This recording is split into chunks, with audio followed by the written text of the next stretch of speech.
यह खबर निश्चित रूप से परेशान करने वाली है कि जिन लोगों ने कोविड वैक्सीन यानी कोविशील्ड का इस्तेमाल किया है उनमें खतरनाक साइड इफेक्ट्स हो सकते हैं। इन साइड इफेक्ट में हार्ट अटैक और ब्रेन हेमरेज जैसे प्राणघातक व डरावने इफेक्ट भी छिपे हैं। इस दवा को बनाने वाली कंपनी एस्ट्राजेनेका से ही भारतीय कंपनी सीरम इंस्टीट्यूट ने फॉर्मूला लिया था और कोविशील्ड नाम से दवा बनाई थी। कई लोगों की मौत के बाद यूके हाईकोर्ट में 51 केस दर्ज किए गए। इनमें कंपनी से 1000 करोड़ रुपए मुआवजा मांगा गया है। कंपनी के साइड इफेक्ट की स्वीकृति के बाद केंद्र की मोदी सरकार को विपक्ष ने घेरना शुरू कर दिया। विपक्ष का कहना है कि इसी कंपनी से इलेक्टोरल बॉन्ड के रूप में भाजपा सरकार ने 52 करोड़ रुपया वसूला था। यदि भाजपा सरकार ने वैक्सीनेशन का श्रेय लिया तो उसके दुष्परिणाम का श्रेय भी भाजपा को ही जाता है।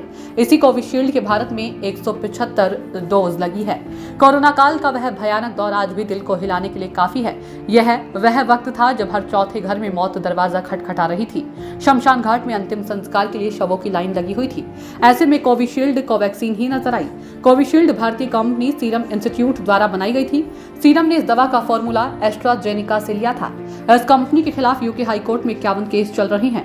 पीड़ितों ने एस्ट्राजेनेका से करीब 1000 करोड़ का हर्जाना मांगा है।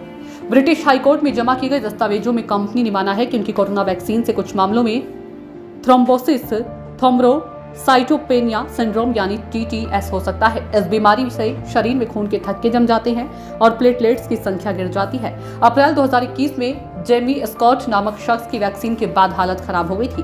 खून के थक्के जमने से उसे ब्रेन हेमरेज हो गया।